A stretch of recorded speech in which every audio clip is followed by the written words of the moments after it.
네, 시청자 여러분 안녕하십니까? 구독자 여러분 안녕하십니까? 100원, 200원 후원해주시는 후원자분들께도 이제 감사의 말씀을 드리고요. 오늘이 추석 구정당일인데, 저는 이제 고향에 이제 다녀왔는데, 사람들이 이제 질문을 많이 해요.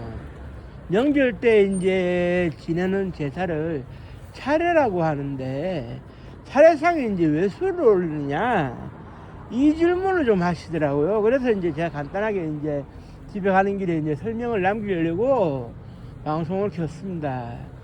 원래 이제 고려시대 때 보면 이 도요라는 것이 이제 전국적으로 이제 생겨났어요. 그러니까 도요라고 하는 것은 도자기를 굽는 그런 곳을 말하는데, 화려한 문양이 들어간 걸 좋아해 가지고 이제 고려 시대에는 청자, 푸른빛을 띠는 청자를 생산을 했어요. 그리고 이제 조선 시대에는 조선 시대만에 이제 백자를 이제 생산을 했거든요.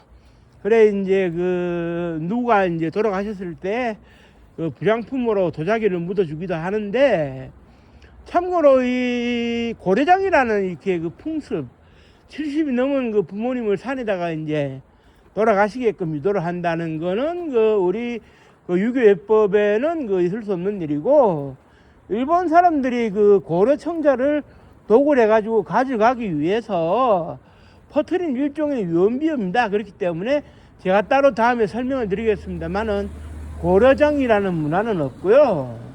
절대 존재하지도 않았고, 일본 사람들이 도자기, 고려청자를 마구잡이로 가져가기 위해 가지고 그 당시에 이등박문, 이토 히로부미 같은 사람들이 퍼뜨린 낭설에 불과하다.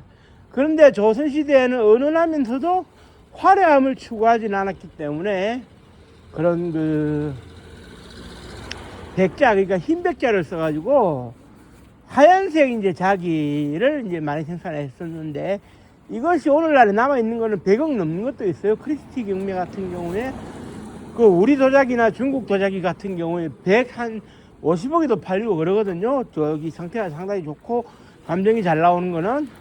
그런데 이제 조선시대까지 해가지고 이제 소위 이어져 온, 명맥이 이어져 온 도요에서 도자기를 굽는 사람들은 오늘날로 치면 어떻게 설명할 수 있느냐, 삼성전자나 SK 하이닉스에서 반도체를 생산하는데 설계 및 그런 도면을 그리는 그런 최첨단 기술자하고 맞먹어 가지고 상당한 월급을 받고 일하는 사람들이었어요.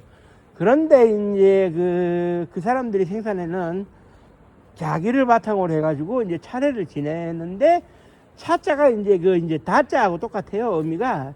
그래 이제 차를 뜻하는 다자하고 의미가 똑같아가지고 이제 차를 올리는 예의 범절의 이제 하나의 그런 제사를 차리라고 그랬는데, 이 문제는 1592년도 임진년에 외란이 벌어졌죠. 그 당시에 도요토미 히데요시가 최대한도로 많은 사람들의 포로를 데리고 와라, 노예로 쓰든지 뭐 이렇게 팔아먹든지, 그러니까 그때 이미 이제 나가사키라든지 이런 쪽에 한두 군데 항구를 개항해가지고 종교적으로 침투를 할 의도가 없었던 네덜란드 상인들이나 포르투갈 상인들하고는 교역을 했었어요. 그래가지고 이제 노예로 이제 팔려간 꼬레안들이 이제 좀 있다. 그래서 이제 그림으로도 남겨지고 그랬는데, 그런데 이때 이제 우수한 문화 영역 중에 도자기 굽는 사람들을 상당히 필요로 했던 도요토미 히데요시가 잡아와라, 도자기 굽는 사람들을 무조건 죽이지 말고 다 잡아와라. 그래가지고 일본에 가가지고 도자기 굽는 일을 하면서 엄청나게 후한 대접을 받았는데, 단 이 사람들은 지방에 소속이 돼가지고 이제 영주로부터 이제 도자기 굽는 일을 지시를 받아가지고 이제 엄청난 대접을 받았지만, 결국 포로교환 때 사명대사가 이제 포로교환을 하러 갔을 때 이 사람들은 돌아오지 못하게 되고, 그래가지고 이제 일본에 남아가지고 조선백자의 신드롬을 일본에서 이제 이어가게 됩니다. 그리고 이제 그 중심에는 이찬평이라고도 부르기도 하고 이삼평이라고도 부르기도 하는 그 최고의 그 도자기 굽는 벽자 굽는 사람이 일본 역사에 길이 그 이름이 올라져 있거든요. 그 정도로 이제 유명한데, 선조 임금 때가 끝나고 이제 그 광해군 임금 때가 돼가지고 어떤 일이 쫙 이렇게 벌어지느냐면, 전국을 해초모유를 했더니 도자기 굽는 사람들이 월등하게 이제 납치를 당해가지고 포로로 붙잡혀가서 돌아오지를 못하고 있다. 그러다 보니까 전국에 도요가 운영이 잘 안 되고 있는데, 경기도 이천 같은 핵심 도요, 즉 다시 말해가지고 왕실에 쓰이는 그런 도자기를 생산해내는 곳을 제외하고, 그러니까 오늘날로 치면은 그 데모를 하면 안 되는 그런 필수 기간 사업장으로 지정하듯이 해가지고 지정을 많이 했었는데, 그게 한계가 따르는 거예요.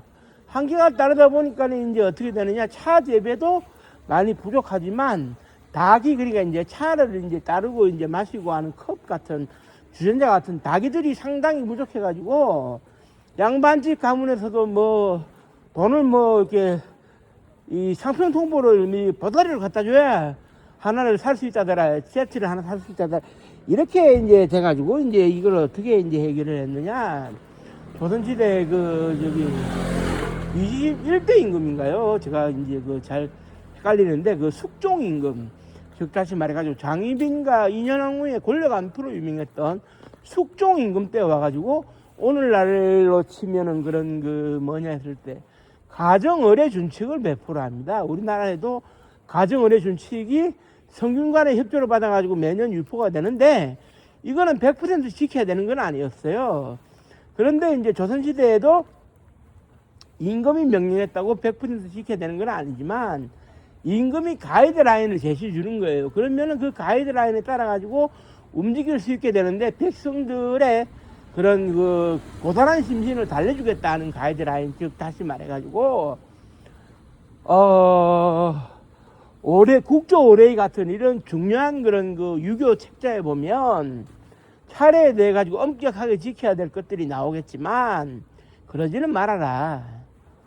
즉 다시 말해가지고 도공도 절대적으로 부족하고 도자기 공급도 절대적으로 부족한 상황에서 차를 올리는 차례를 고집하지는 말아라. 그래서 이제 오늘날로 치면 소주, 막걸리, 맥주 같은 술을 올린다고 해도 문제를 삼지 않을 테니, 형편이 안 되는 사람들은 집안에서 술을 제사상에 올리는 것을 허용하겠다라는 그 숙종 임금의 포고령이 있었어요. 그게 이제 가정의례 준칙 비슷하게 해가지고, 그래가지고 이제 그 좀 이제 가난한 사대부 집안에서는 돈이 없으니까 쉽게 이제 닭이를 못 사잖아요. 그런데 있는 닭이를 잘 관리해서 쓰면 되겠지만, 그게 부족한 경우에는 이제 어떻게 되느냐, 그냥 이제 일반 그 술을 이제 술잔에 이제 따라가지고 이제 제사상에 올리고, 그렇게 되면서 그때 이후로부터 뭐 임금의 명령이라기보다는 임금의 그런 그 가이드라인 제시라고 해야 될까요? 거기에다가 백성들의 삶도 피폐해져 있으니까 자연스럽게 그때부터 이제 시기적으로 봐가지고 이제 그 1700년쯤 될 겁니다. 지금부터 약 한 326년 전인데, 그때부터 이제 그 제사상에 술을 이제 올리는 게 이제 간편하다. 그리고 이제 그 또 술은 또 제사 끝나면 따로 모아놨다가 또 한잔 할 수도 있잖아요. 음복이라고 하는 문화도 있고. 그래가지고 이제 보편화된 거예요. 그래서 이제 숙종 임금 때 이제는 차례상이지만 차례라는 이름에 별도로 술을 올려서 술로 제사를 대신 지내도 된다 하는 숙종 임금의 그 가정의례 준칙에 의거해서 그때부터 이제 술을 올리기 시작했다. 이게 한 326년의 역사를 자랑하게 됐다. 이거를 오늘 이제 설명을 드리려고 했어요. 그러니까 이름은 그대로 차례를 유지하는데, 올라가는 거는 술을 올리는데, 정통 종갓집 사대부에서는 아직도 차를 올리는 그런 그 집도 있다는 것을 알아두시면 고맙겠고요. 내일 하루 더 남은 명절 연휴 잘 보내시기 바랍니다. 날씨가 상당히 그 변화무쌍한 날씨에 건강 조심하시고요. 그 독감이나 감기 안 걸리시도록 늘 주의하시기 바랍니다. 자, 오늘은 방송을 마치겠습니다. 고맙습니다. 감사합니다.